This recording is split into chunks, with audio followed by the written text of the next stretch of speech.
Viral, aktor dan mantan pebasket Denny Sumargo sedang dirundung masalah perihal tes DNA yang dituntutkan kepadanya oleh Ferny Hassan. Melalui pengacaranya, Ferny mengungkapkan bahwa tes DNA itu dilakukan atas ketidakyakinan dan feeling Ferny sebagai seorang ibu. Mohon maaf nih, dok, apakah dokter punya momongan? Punya anak? Punya. Oke. Pertanyaan saya begini, apakah dokter memeriksakan anak itu ke tes DNA?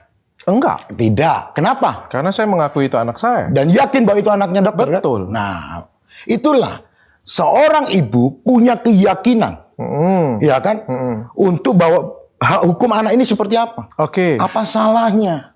Di mana salahnya itu? Di mana salahnya apa nih, Bang? Kalau meminta untuk melakukan tes DNA? Kan sudah.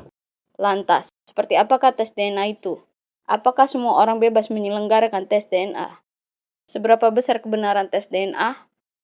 This is the true story of it.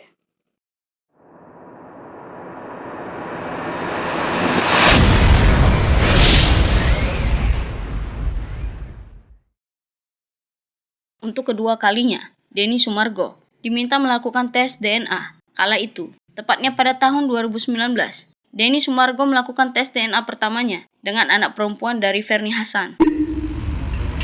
Saya tidak salah dan saya tahu kebenarannya. Tapi maafkan saya, kalau saya tidak bisa menghancurkan hidup orang lain. Ketika itu, Denny mengungkap jika dirinya lah yang menghubungi Ferny untuk melakukan tes DNA. Denny mengungkapkan bahwa setelah 7 tahun, ia harus melakukan tes DNA tersebut. Ujarnya dalam YouTube Kinoskina. Usai mendapat persetujuan Ferny, Denny meminta Ferny memilih sendiri rumah sakit yang diinginkan untuk melakukan tes DNA.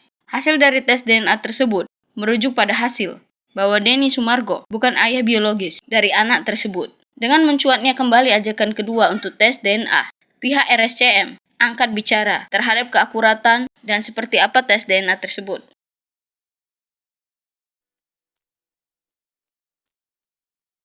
Keakuratan hasil pemeriksaan DNA ditentukan mulai dari sejak awal sampel diambil. Sampel harus diambil oleh petugas yang berkompeten, apakah itu seorang dokter spesialis forensik atau dokter yang memang ahli dalam DNA forensik. Selanjutnya sampel tersebut harus diperlakukan dengan baik untuk menjaga keaslian barang bukti, dimasukkan ke dalam wadah yang sesuai, disegel, dan kemudian dikirimkan kepada laboratorium rujukan yang telah tersertifikasi. Di Indonesia, laboratorium rujukan ini meliputi Laboratorium Biologi Molekuler Eijkman, serta Laboratorium DNA Dokpol maupun Laboratorium DNA Puslapor Mabes Polri. Setelah itu, hasil yang dihasilkan oleh laboratorium tersebut akan dikembalikan kepada dokter pemeriksa sehingga dapat diinterpretasikan dengan baik dan disampaikan hasilnya kepada pihak yang meminta pemeriksaan. Tes DNA sendiri merupakan tes genetik yang dilakukan guna mengidentifikasi perubahan pada gen, kromosom, atau protein dalam tubuh. Pengujian genetik ini melibatkan pemeriksaan DNA. Deoksiribonukleik acid merupakan molekul yang menyimpan semua informasi genetik dan membawa instruksi untuk fungsi tubuh. DNA inilah yang menentukan jenis rambut, warna kulit, dan sifat-sifat khusus dari tubuh manusia.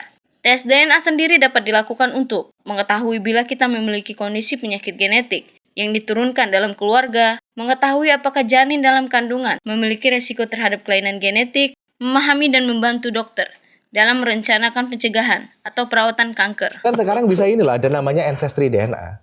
Iya, jadi mesti bisa tahu nih Mas Richard ini turunan dari mana. Oh bisa? Iya bisa. Berapa persen dari, jangan-jangan ada turunan dari Timur Tengah juga kan? Serius? Kayak gimana tuh berarti? Iya. Dia ambil sendirian, kita bisa cek paternity-nya berarti ya? Ancestry. Iya. Keturunan siapa? Moyangnya ya. Dari ancestry kelihatan nih, oh dari sekian persen darah misalnya dari Timur Tengah, sekian persen dari. Tes DNA bahkan bisa mengungkap banyak kasus kriminal, seperti pembunuhan, perkosaan, dan penelusuran anak kandung. Bahkan, hampir 40% kasus di lab DNA terkait penelusuran informasi anak kandung atau bukan. Uji DNA tidak hanya dilakukan untuk mengungkap kasus kriminal atau DVI saja, namun juga dilakukan untuk penyelesaian berbagai kasus perdata dan juga untuk kepentingan penelitian dan pengembangan. Uji DNA bisa dilakukan dengan menggunakan DNA inti, X kromosom, Y kromosom, serta mitokondria. Sampelnya beragam, semua yang berkaitan dengan sel, seperti darah, ludah, urin, gigi, rambut, dan lainnya. Untuk paternity test, seperti halnya kasus yang dialami Denny Sumargo, DNA dapat digunakan untuk mengetahui identitas orang tua dari seorang anak dan sebaliknya. Tes ini memiliki tingkat akurasi yang sangat tinggi, yaitu mencapai 99,9%. Paternity test dapat dilakukan dengan dua cara, yaitu tes darah atau mengambil swab dari bagian dalam pipi untuk mengambil sampel dan mencocokkan DNA dari orang yang diduga sebagai ayah atau ibu biologis dan anak. Bahkan beberapa acara reality show seperti Lauren Black's Paternity Court dan Maury Show di Amerika menggunakan DNA test sebagai bagian dan pembuktian dari acara tersebut. Pengacara dari Fernie Hassan dalam podcast Dr. Richard Lee juga mengakui bahwa surat hasil tes DNA yang pertama adalah surat yang sah dan sebenarnya tak perlu digugat lagi.